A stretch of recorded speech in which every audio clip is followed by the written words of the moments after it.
Hello there, fellow summoners. Mad Dog HT here. We are going into Alliance War Season 33. I'm super excited. Got some changes that happened in our alliance. Got unstoppable armor again. And we're doing war number 1. And we're up against GOW, Gods of War. And here's a little preview of what I got. I got a rank 4 Thing and rank 4 Herc coming in to take care of some business. Nothing too crazy as far as like my war assignment. These guys got masters last season and the war was like super close. I think it was like 80 to 60 on the kills and there was no deaths. And then poof, implosion happened. And I'll show you the results at the end. But yeah, it was kind of weird, and yeah, we'll get to that, but here we're just checking out the maps that we're faced up against. And then for the bans, which we thought were a little bit different, the bans were Ghost, Torch, and Claire, which is interesting. But I don't think we've ever seen a Claire ban yet. They use Claire a lot. We didn't ban Claire, but yeah, I mean, we use Claire, but maybe not as much as they do. But anyways, so first up, I'm going up path 2, node 5. I got strike, counter, fury, power, struggle, and I'm just going with Herc.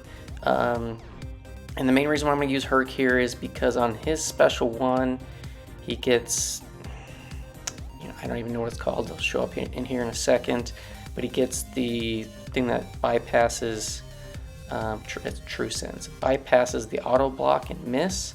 So now when he throws his special one, I can just do full combos and whatnot. Now I am gonna kind of slow it down a little bit, simply because I do want to get off the heavies, and either I gotta block bait that because he's stun immune, but I can do full combos, or I can do more than one hit while he has that green shield up. I was trying to kit an intercept, he wasn't going for it.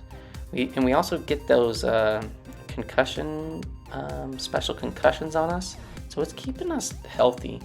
And whenever we get to a special one, we're just throwing it.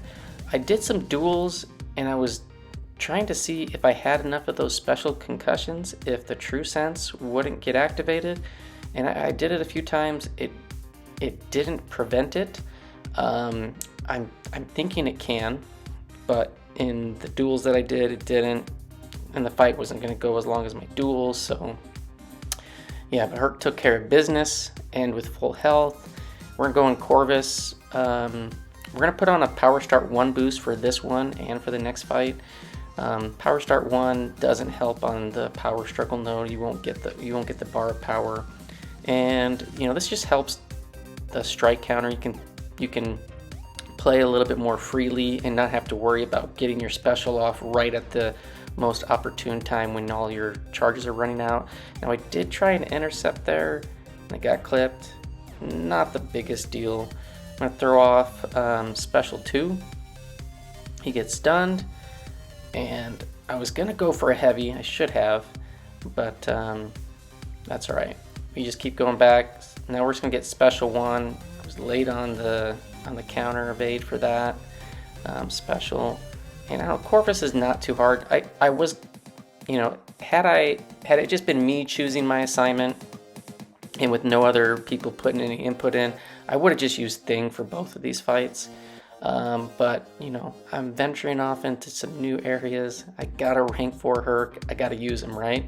So he gets 2 fights in this war. Nothing too crazy. Unfortunately, I didn't need him to be used elsewhere, but he gets 2 kills. Now we're gonna go up to node 20. Normally we see Man Thing here, but we have Longshot, and Thing is probably in my mind one of the better options for Longshot, because if you happen to get tagged by a special 1 or a special 2, it basically does nothing to you.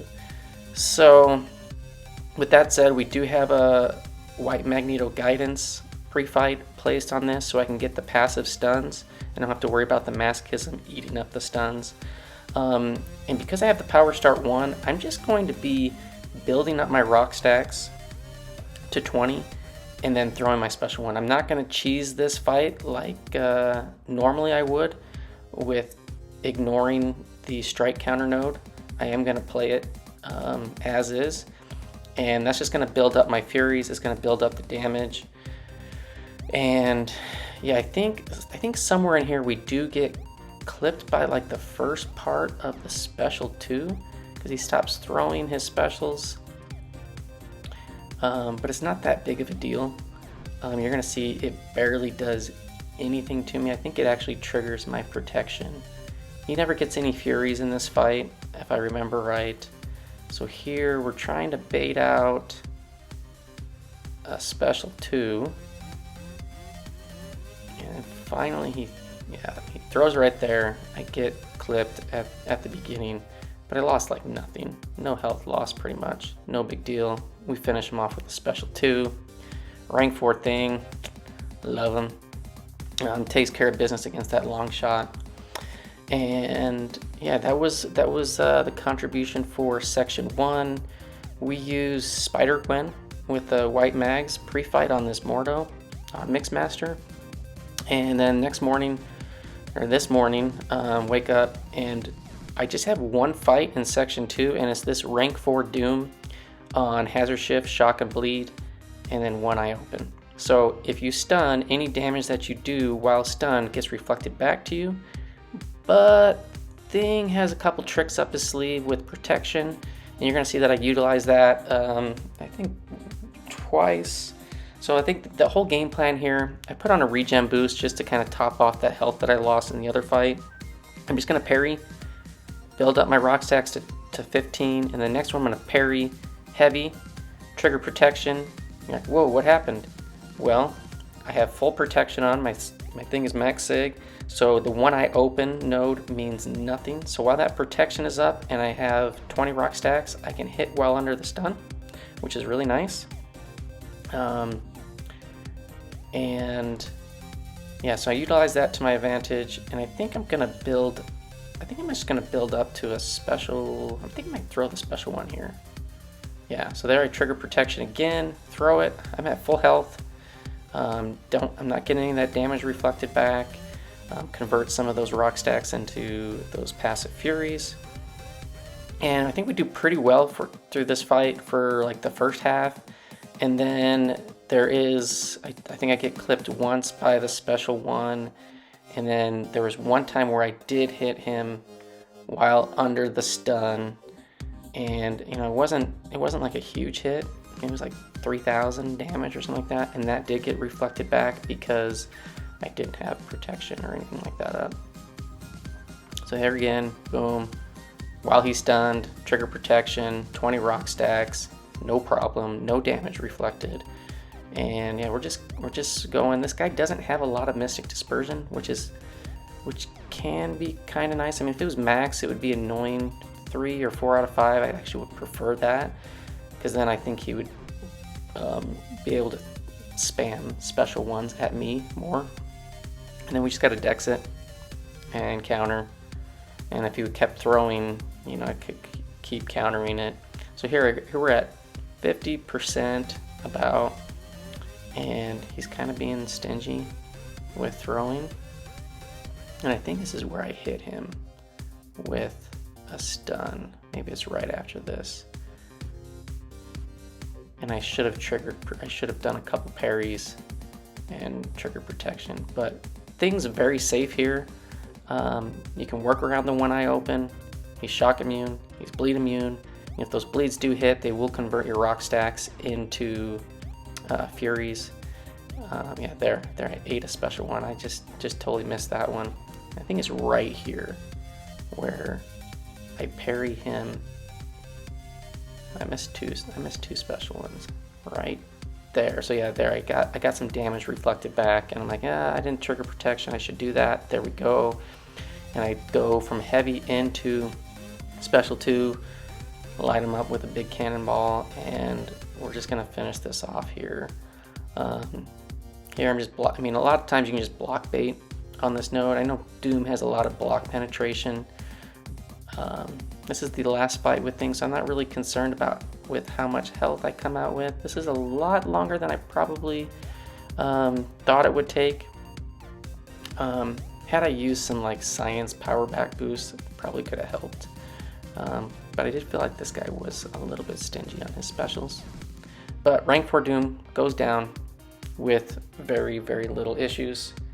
And then we move up. Now this Mole Man definitely could have taken this with Thing, but McLeod, he ends up taking it with Apocalypse, and he has a Odin shock buff on him. So basically he can become bleed immune, he can heal from the shocks, and then he just, you know, Apocalypse just wrecks Mole Man. So here you can see I am changing my masteries, and this is a small change. I'm just putting on max Mystic Dispersion for this fight. We're going up on note 53 against Annihilus on Polka Dot Power, Stunning Reflection, Stun Vulnerability. So I can't stun him, but we're gonna play around. This is an interesting strategy, and this is all thanks to Ultimate Theory. He took a Annihilus boss when I took an Annihilus boss last season, and he had an interesting strategy that I saw him use, and I'm like, you know what, instead of trying to dance around and hope that I don't accidentally parry on a dash back, we're gonna play this a little more safe. We're gonna get backed up into our corner on purpose. We put on an invuln boost, we got Mystic boost on. Sorcerer, she gets passive power gain, so Polka Dot Power doesn't impact that. It does impact her not getting any extra power from her hits, which she does have in her kit. And we just back up on purpose, and we're just letting those unstoppables from the stifles on the dash back fuel our power and the Mystic Dispersion. And now we're at special 3 in the purple power steal mode. I don't know what the modes are called. Apologize to the Sorcerer Supreme experts. She's fairly new to me, but in that power gain in the purple mode, she puts on a slow, and every special now that I throw, he will get a slow because I banked that permanent ruin. I do get clipped there, and I'm like, okay, here we throw the special one, and then I think we're just gonna back up to the wall. Slowly, we're gonna get some power gain. We're gonna try to get to L2s as much as possible. And there we go, counter. And I don't really care what mode I'm in, whether I'm in armor, that's Icon Ingenuity, that's the purple mode, the armor or the fury phase. If I got the special, he's gonna eat it, and he's just gonna come in. We're just holding block, coming back to the wall, let him come in, dash back, release it, no, dash back, intercept. And this guy only throws that one special one that we got clipped on. We really don't have to worry about dancing around and possibly getting stunned. And I end with full health. And the funny thing is, you see that 6 slows. Sherry was like, hey, how come he has 6 slows and he's not in slow motion? I'm like, yeah, I wish that worked like that. Put a little Superior Kang action in there. But so many slows, so many regens, so many specials, and that went pretty well. I thought that strategy worked out pretty well. And then last up, we're going to showcase our boss takedown. We had a Nimrod boss who's an unstoppable armor champ as well. And we got 17 XV11. He's new to our battle group, and he's got a rank 4 Tigra. He's a really solid Tiger player, and so we're putting him to use. And he took a couple of these Nimrods in the off season. So yeah, we gave him the assignment, and he just does great. He has the spacing down to counter the special one. And there are a few times in this fight where he's very conscious of that unstoppable armor timer and making sure that, you know, he doesn't have the neutralize up. Now right there, that seemed pretty close, but I think like the next 2 times, he doesn't have neutralize to prevent the armor up. Maybe it's the next special. And he waits it out to make sure, because you do not want to be holding your heavy or trying to throw a special into a passive unstoppable and get wrecked. So I think it's right here. Yeah, so no neutralize. He's got the special. He just evades it like normal. The armor up didn't trigger the passive unstoppable, and then he just goes right back at it. So yeah, 17 does a solid job here. Tigra shreds this Nimrod, and yeah, since we had Torch Band, that's what I took it with a couple times last season. Didn't have that as an option, but Tigra does great. So with all that said, here's the stats. They died 12 times in our battle group. We only died twice, which was pretty solid. We could have escaped those. And then as far as the war goes, we died 3 times total. So our battle group had 2 deaths, BG3 had a death, and BG1, awesome job.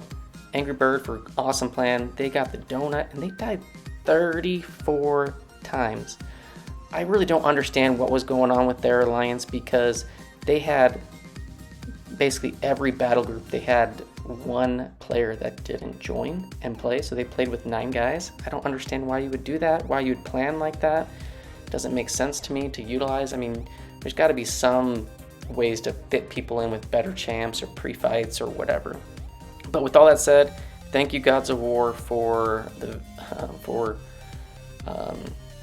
war, and we got the victory. My stats: 5 fights, 5 kills, no deaths. Same obviously for the season, since this is war number 1. With 3 deaths on that war, you know, we should be really pretty high up in the rankings in Masters for winning that, but we'll see. We don't see the rankings until the full week 1 is done.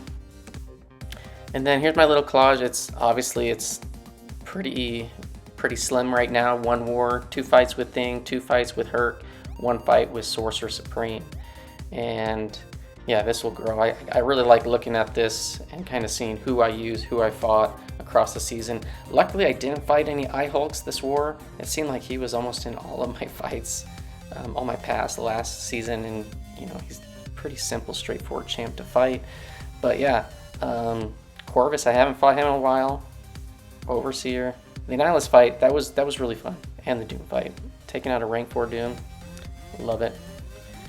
And then here are the items that I use. I used 2 sets of, you know, green, yellow, and red boost. Used 1 of each of the 3-minute boosts: Power Start 1, Regen, and Invulnerability.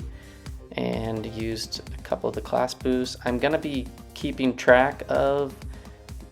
I did this last season. I'm gonna continue to keep track of my item use, and I'm gonna keep track of the actual amount of loyalty that I do spend throughout this season, because I know that's a huge concern of a lot of players, particularly that are in, you know, upper Masters, Platinum 1, Alliance War, where, you know, you're expected to heal to full and always be topped off. In the way that Kabam changed the potions and the cost, it's kind of scary. But I'm going to keep track of that, and I'll probably report through each week like how much loyalty I spent, and how much not just how much I personally spent, but how much all of the items would have cost had I bought it with loyalty, because right now obviously we're getting compensation. But yeah, so good start. It's a good start to the season. We're happy. We got 1 war under the belt with a victory, and we're looking, you know, we made some changes this last season. We have about 10 new people in our alliance, and it's kind of spread throughout. Some of the BGs kind of shifted some things around, and we're hoping that we can just totally smash it this season. And if war number 1 is any prediction of what we can do, I think we can have a really solid season in season 33. So thanks for watching, fellas. Hope you enjoyed, and I will see you guys in the next one. Peace.